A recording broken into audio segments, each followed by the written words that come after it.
Hi everyone. It's been a while since I've done a teaching, a recording, and it feels like the most perfect time of the year. I was sitting here looking at my journal that's prepared for solstice this weekend. I always journal from solstice to equinox and set some intentions and some goals. So I've got my journal there and the markers all ready for this weekend, and my candles and everything here. And I was thinking, what am I going to read for this opening? And recently, I just finished cleaning my office and found this beautiful piece of art that I made a while back, where I took poems from a beautiful, beautiful calendar, and cut them out and made art with it. And I found it in the closet here in my office and uh, put it here at my desk. And then it's been sitting there for probably 4 or 5 months. So I'm sitting here thinking, what am I going to do? What am I going to read? And here we go. She just like jumped at me to be shared with you. Illumination. And the name of the art is Seated in Sun. And the name of the poem is Illumination. I shall risk the beauty of delicate wine glasses, which may indeed break. For it is my own beauty I am after. I shall risk the bonding that fractures my heart and summons old stories, for it is my own love I am after. I shall reap from the raft I misperceived as safety and risk the sea of love, for it's my own deeps I seek. I shall attend the sunsets, showing up devoted and solo with my flaming tickets, for it is my own radiance I find. Ooh, this illumination prayer or poem around things that break, around sunsets, around radiance, around the changing, shifting world that we live in. I don't know a person who's not in some kind of massive transition, transformation, change, evolution. Things are really um, evolving in real time, and much of it is scary and painful in the world with so many challenges that we face. And yet, this radiance, and yet the devotion, and yet we're at solstice again, which is a turning and a time of reflection and intentionality and moving forth. This year, particularly this year of the Hermit card in Tarot, which is telling us to really move inward and reflect, for the days ahead. This time of year is the time to say, how is my word of the year, really working for me? How it not working for me, how is it working with me and the world and my choices and actions and decisions? Where am I on the path? Where are the goals, the creative goals, the spiritual alignment and practices? Like, this is a time of Mm. It's a time to pause and slow down for a minute to see where we are and where we are landing. And that's why I'm sort of all prepared, and woke up this morning really feeling that energy building. This is also the shift in the calendar year, in the Gregorian year, towards the second half of the year. And so, if there are things in this 2025 year, this year of the Hermit, that you really wanted to do or work on, like, now is the time to make the plan for that. Now is the time to um, orient your life towards that. And also, there may be things that you're ready to clear out. That's part of this. I shall attend the sunsets, showing up devoted and solo with my flaming tickets, for it is my own radiance I find. In spiritual growth and transformation and kind of like development, there is a cycle that you hear me talk about a lot: birth, death, pause, rebirth. And there's all different parts of our life where these cycles are playing out. And so, this idea of showing up in devotion for our sunsets, for the parts of our lives that are coming to a close, and then being able to kind of bask in the radiance of our own relationship to it in order to really have a sunrise again. That is such an incredible honor and privilege in these days. So I'm really grateful for this illumination. Um, my invitation for this solstice is again, I'll show you mine actually, since it's right here. And I told you I got all my markers ready, is that in my large journal for the year, I have like a creative journal for the year that I write every new moon, and then these marking periods, these sabbats as they're called. On here it says summer solstice to fall equinox 621 to 921. So on here will be the orientation of what my heart dreams, desires, goals will be. And in fact, the book itself started a year ago. Summer solstice 621 to 921 is actually the first page of this, is when I started this last summer. And so I'm really actually looking forward to taking time on Friday and Saturday over the solstice period, which is also Shabbat. So that feels really special to go through this past year's um, uh, moons and suns and marking period and really land into intentionality. So you don't need to have been journaling all year to kind of pause.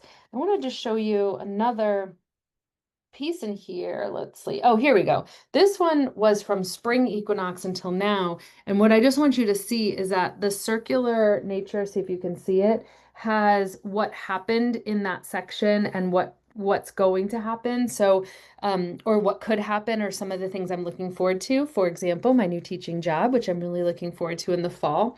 And so I will put here in the summer solstice to fall, that's when my job will be starting. And so it will be in that section. So the reason I'm showing you this is that there are many ways to work with like where we are in the wheel of the year, what the markings mean for the season that we just ended, which would be spring equinox to summer solstice, and then what's ahead in the next phase of the year in the wheel of the year. Also, in this particular time of the year, it's so special because it will include the month of Elul, which is a reflection, returning, and really a time of deep reflection in the Jewish calendar and the Hebrew calendar, which it feels really important to me right now. I mean, it actually always does. I think just being rooted in something that you um, are learning about, and that is part of your lineage and that is part of who you are. Um, and I think particularly in this climate of real fast-paced everything, having a pause, a time to pause. And I say that again because even for those who don't have this practice, it might be a good time to schedule that. So as you're looking towards the weeks and months ahead, do you have some solo time? Do you have a pause retreat for yourself marked out a day or half day or maybe longer?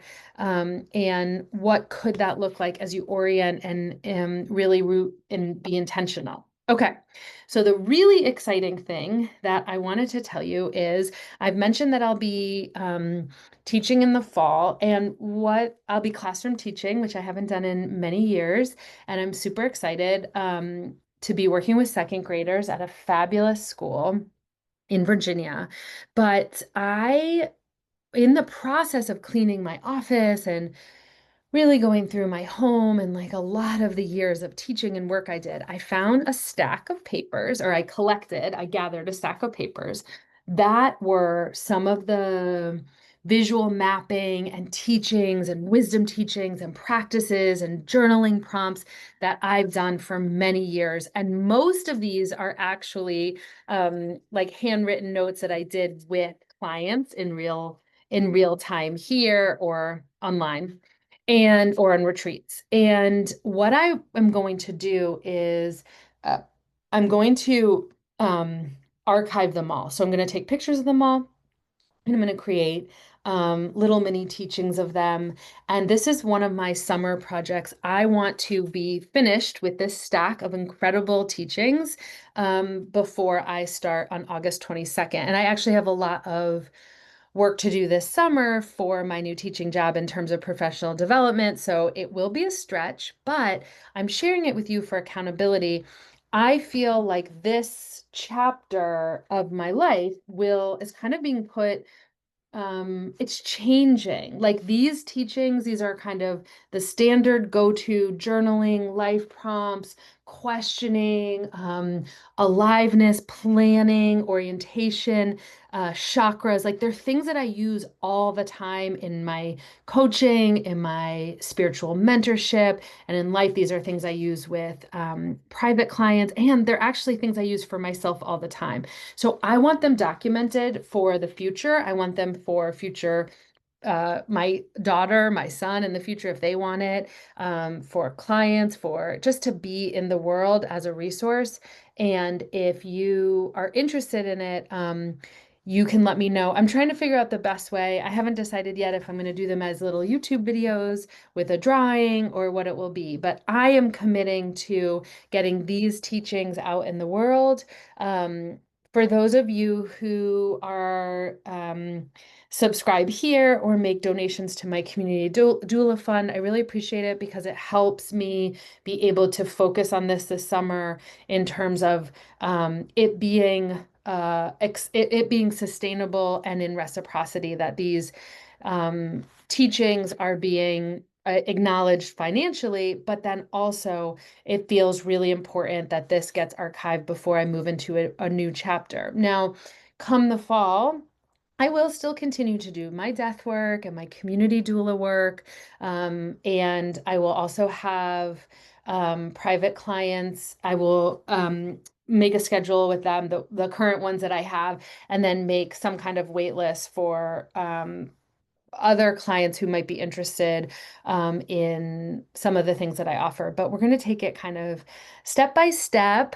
And the first step that I feel committed to is getting these archived and accessible and available. So stay tuned for that. And I'm excited about it, especially at this time of the year, because I want to use these tools in my own journal and in my own planning. For example, I'm just looking at the one on the top, and it says how I want to feel and how I want to be. And in this particular map that I drew, I wanted to feel free and creative, loved and connected. Those were my four words in the center: free, creative, loved, and connected.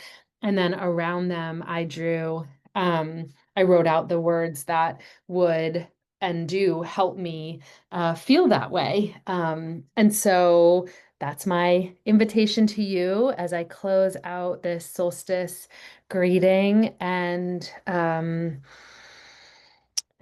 just it's like a heart offering from me to you, because I know I haven't seen some of you. We haven't had a chance to have retreat, and things are just changing so much that it feels important to find a way to still be connected and to be intentional. So how I want to feel and how I want to be, maybe pick 3 or 4 words and map them out yourself this weekend, moving into the days ahead and the season ahead.